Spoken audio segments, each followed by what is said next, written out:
Hello friends, आज हम discuss करेंगे रूमेटॉइड अर्थराइटिस के बारे में, जो कि एक जॉइंट डिसऑर्डर है। So before starting, those who are new in my channel, please subscribe my channel and press the bell icon. So start with the rheumatoid arthritis. Rheumatoid arthritis जो है एक क्रोनिक इन्फ्लेमेटरी डिसऑर्डर है जो effect करता है हमारे हाथों के और पैरों के जॉइंट्स को। कुछ पेशेंट में और कुछ पर्सन्स में ये क्या है, वो वाइडली डैमेज करता है वैरायटी बहुत सारे बॉडी के सिस्टम्स को, लाइक स्किन को, आइज़ को, लंग्स को, हार्ट को एंड ब्लड वेसल्स को।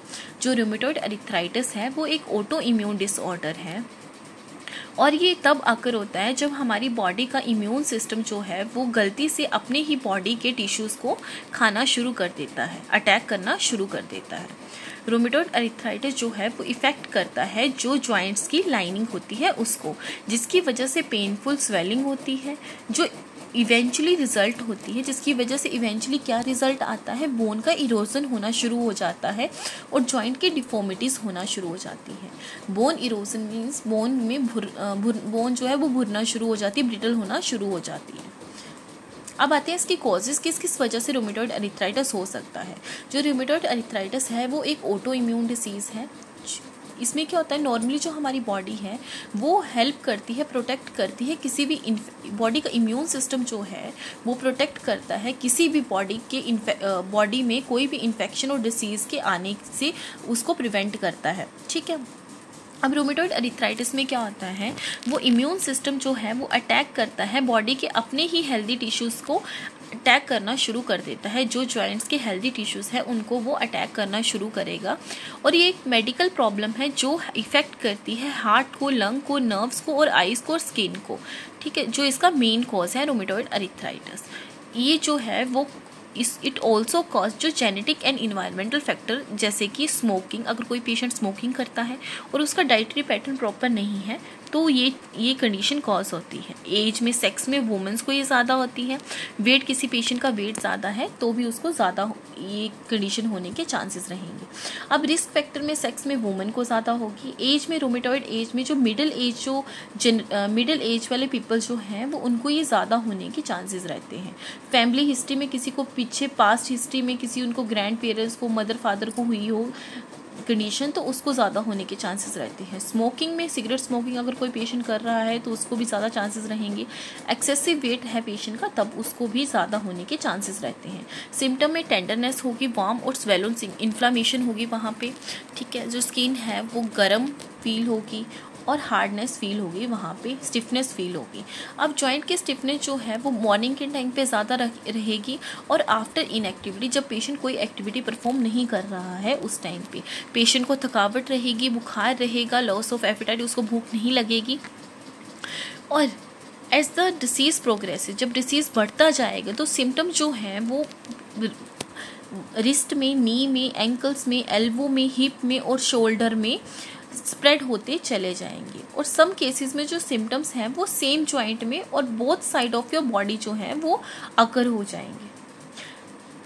40% जो पीपल्स हैं उनको रूमेटॉइड अर्थराइटिस की कोई साइन एंड सिम्टम जो हैं वो दिखते ही नहीं हैं, इन्वॉल्व भी नहीं होते हैं।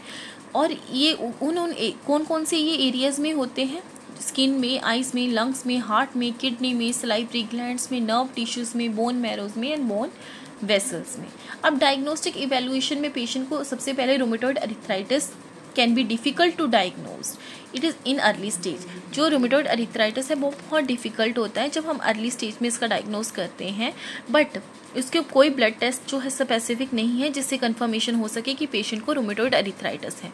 बट फिजिकल एग्जामिनेशन में जो डॉक्टर हैं वो फिजिकल एग्जामिनेशन के थ्रू पेशेंट को जहाँ पे स्वेलिंग है, टेंडरनेस है, रेडनेस है, वार्मनेस है, वो पता चल जाती है। और रिफ्लेक्सेस वगैरह जब चेक करते हैं तब ब्लड टेस्ट में पेशेंट को ESR, इरिथ्रोसाइट सेडिमेंट्री रेट करवाएंगे, सी रिएक्टिव प्रोटीन CRP करवाएंगे, जो पता करवाती है कि पेशेंट में जो है कि बॉडी में इन्फ्लेमेटरी प्रोसेस कहाँ पे है, कितनी प्रेजेंस है उसकी। ठीक है।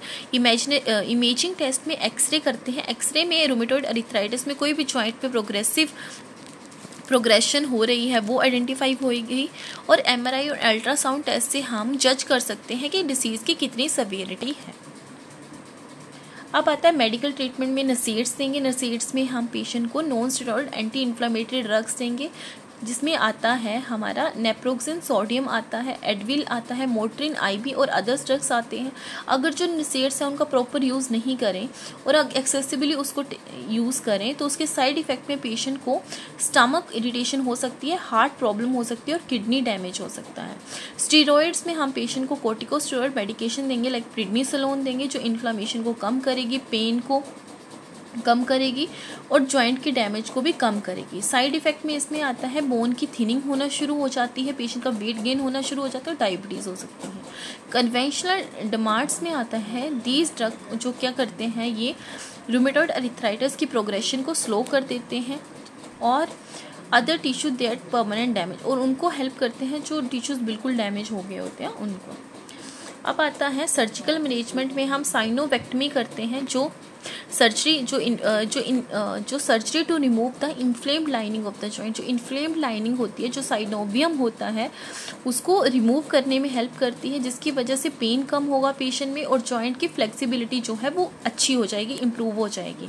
टेंडर रिपेयर में हम इन्फ्लामेशन होगी जॉइंट के डैमेज में कोज द टेंडन्स, ठीक है। इन्फ्लामेशन और डैमेज की वजह से क्या होगा, टेंडन होगा। टेंडन क्या होता है, टफ स्ट्रेची टिश्यू होगा जो हमारे जॉइंट्स के अराउंड होता है। तो डॉक्टर क्या करेगा, वो टेंडन रिपेयर सर्जरी करेगा जिसकी वजह से वो इंजरी जो है वो फिक्स हो जाए। जॉइंट्स की फ्यूज़न कर सकते हैं सर्जिकली जॉइंट टू स्टेबलाइज और realign a joint and relieve pain, ठीक है। सर्जिकली जो रीअलाइंड है जॉइंट, उसको हम सर्जिकली फ्यूज़ करके उसकी अलाइनमेंट प्रॉपर कर सकते हैं। टोटल जॉइंट रिप्लेसमेंट में पेशेंट डॉक्टर क्या करते हैं, during joint replacement surgery surgeon जो है वो जो डैमेज जॉइंट होता है उसको वो निकाल के वहाँ पे मेटल और प्लास्टिक और केरेमिक डिवाइस जो है वहाँ पे और जिसको हम प्रोसेसेस बोलते हैं वो इंसर्ट कर देता है, जिसकी वजह जो क्या करते हैं this surgery carries a risk of bleeding, इस सर्जरी की वजह से जो ब्लीडिंग का रिस्क है, इन्फेक्शन और पेन का रिस्क बढ़ जाता है। लाइफस्टाइल एंड होम रेमेडीज़ हम पेशेंट को बोलेंगे रेगुलरली एक्सरसाइज करें, मसल स्ट्रेंथनिंग एक्सरसाइज करें जिसकी वजह से जॉइंट्स की फ्लेक्सिबिलिटी बढ़े, और fatigue you might feel can help to reduce the fatigue, जिसकी वजह से जो पेशेंट को थकावट हो जाती है वो भी कम होना शुरू हो जाएगी अगर पेशेंट प्रॉपर रेगुलर एक्सरसाइज करते हैं तो। अप्लाई हीट और cold, heat can ease your pain and relax tense painful muscle. Heat की वजह से, हीट कंप्रेशन की वजह से पेशेंट की जो पेन है,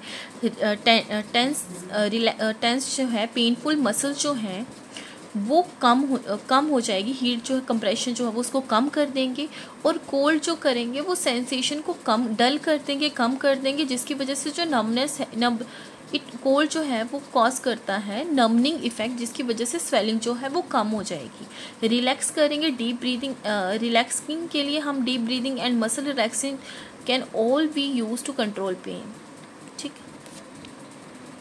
ओके, थैंक यू।